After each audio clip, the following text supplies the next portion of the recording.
Hello everyone, so for today's video I'm going to be showing you all some tips and tricks that you probably didn't know about for Zelda Tears of the Kingdom. Now there is a lot that I want to go over in today's video, so let's just go ahead and jump right into the tips. So the very first tip that I have for you all has to do with the cave-dwelling worm creatures. I'm pretty sure they're called like-likes. Now there is actually a very easy way to defeat these creatures / distract these creatures. If you don't want to deal with these creatures and you just want to run past them, one simple trick you can do is just throw down some meat on the ground right in front of them. Now they're not going to be able to resist this meat on the ground, so they're going to eat it. Now while they're eating this, you can either run right past them, but one super easy way that you can defeat these creatures is by dropping some bomb flowers in front of it. Now these worms will eat pretty much anything that you put in front of them, but if you drop a bomb flower in front of them, they will of course eat it right up, and then once they swallow it, it will explode, doing a ton of damage. So if you wanted an easier way to deal with the cave-dwelling worm creatures, now you have one. So the next tip is a pretty simple one, but if you're in a field with a lot of grass, be sure to use the grass to your advantage. Now you can actually light the grass on fire. Now you can use this to either get to high places or get to a place you couldn't previously reach, but I personally like to use this as a combat tactic. Anytime I'm facing enemies in an open field, I like to light the grass on fire, fly up above them, and then hit them with an aerial attack. So for the next tip, I wanted to talk a little bit about the new fuse ability. The new fuse ability completely changes the way that weapons and shields work compared to Breath of the Wild. There are a ton of very unique and interesting combinations you can pull off using the new fuse ability. For example, here I took just a regular Traveler's Claymore.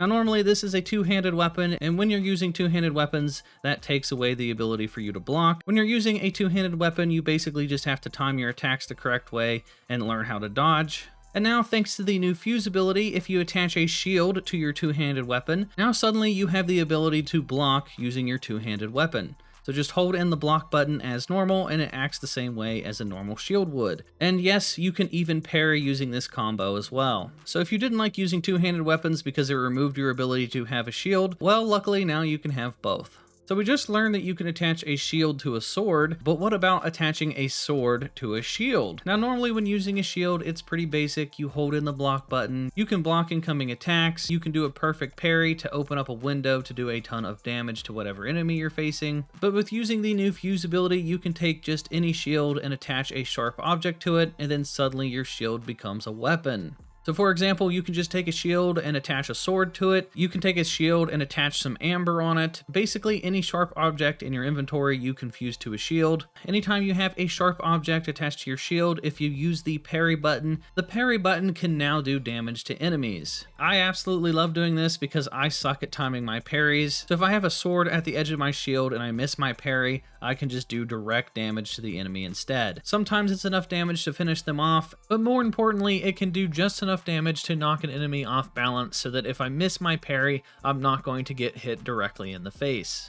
But it doesn't end there. Depending on what you attach to your shield, it can have different elemental effects.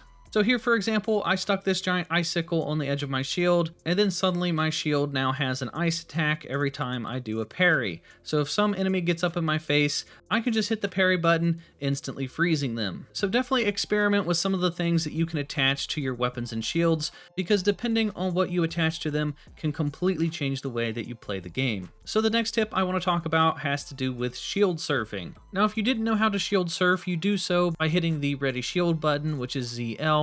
And then while your shield is ready, you hit the X button to jump, and then while you're in midair, immediately hit the A button before you touch the ground to put your shield underneath your feet so you can ride it around like a surfboard. Now this can be super handy for a number of different scenarios. For example, if you come across some minecart rails and you don't have a minecart, well, you can just ride your shield on the rails instead. And the best part is that you don't have to worry about falling off, you don't even have to steer. Just hop on and it kind of works like a magnet. It just sucks you onto the railing, and then just sit back and relax and let gravity do all the work for you. Shield surfing is also extremely handy if you want to very quickly make your way down a hill or a giant mountain. But it doesn't end there. Using the new fuse ability that I just went over with you guys, believe it or not, if you attach a cart to your shield will now become a skateboard. So this is super fun, especially when you're down underground in the depths. This is one of my favorite ways to get around. It's quick and easy, especially if you don't have a horse. And the best thing about this is that the wheels go straight over the red sludge, so you don't have to worry about losing your health. Now I like to keep a couple spare shields on me at all times in case I come across these carts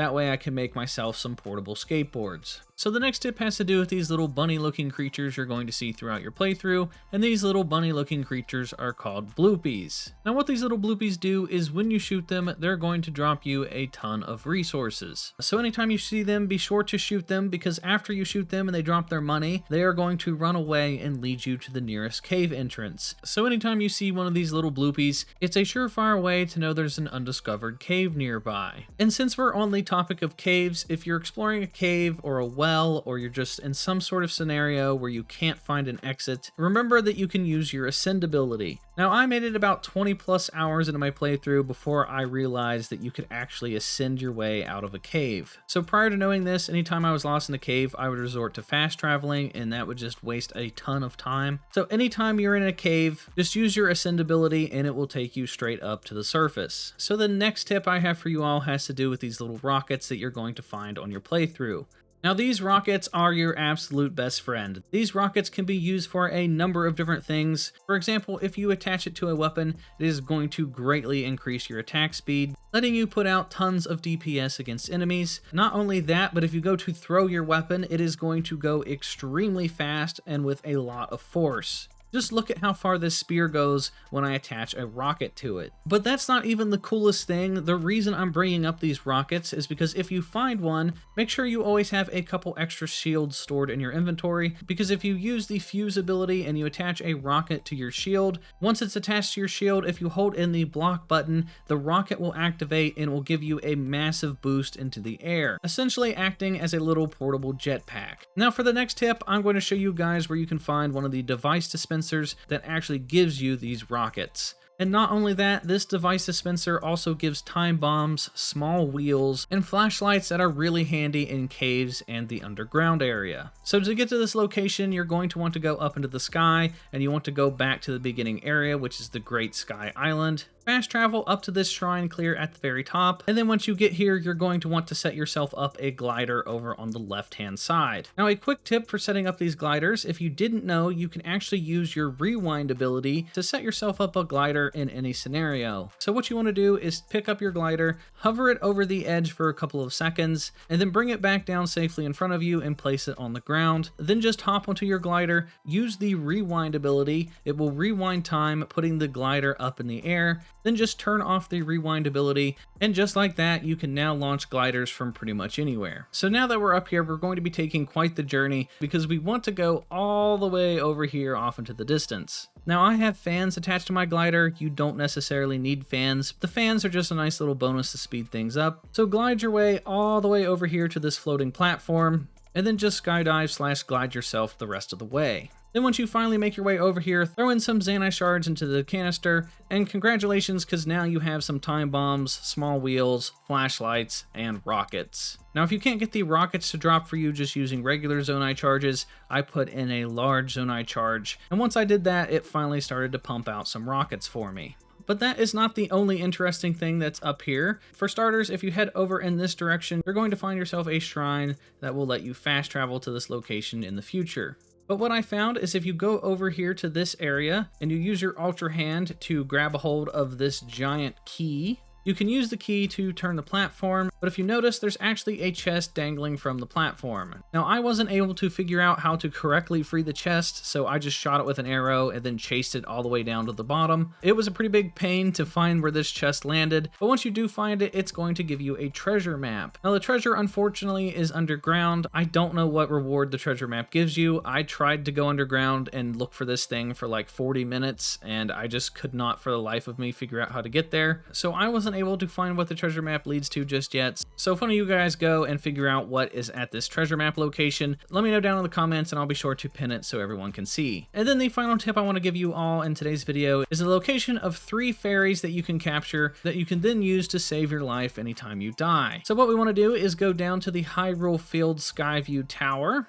And once you make your way to this tower, launch yourself up into the air, and while you're in the air, as soon as you can, activate your glider, because you're going to want to glide over here to these floating platforms. Now this first little area that you can land has a lot of apples on some trees. I think there's 3 golden apples here that you can find, so definitely pick those up. And then once you're done collecting those apples, drop down to the next big floating platform, you'll see this little body of water, and around the body of water are 3 fairies. Now, fairies are extremely handy in your playthrough because once you go down in combat, the fairy will fly out of your inventory, sacrificing itself and sparing your life. So the fact that there's 3 of them here in one spot is extremely useful. But be careful when capturing the fairies because they can be startled and they will fly away. So when I was capturing them, I made sure to either jump on them from above or just use your crouch to make a little noise and you can sneak up on them that way. So that is going to do it for all the tips and tricks in today's video. Hopefully you all learned something new. If you guys enjoyed this video, then please give this video a thumbs up. It's greatly appreciated. Hit the subscribe button if you're new here and hit the bell for notifications. That way you guys don't miss out on any future Zelda Tears of the Kingdom videos. And that is going to do it for me, everyone, and I will talk to you all next time.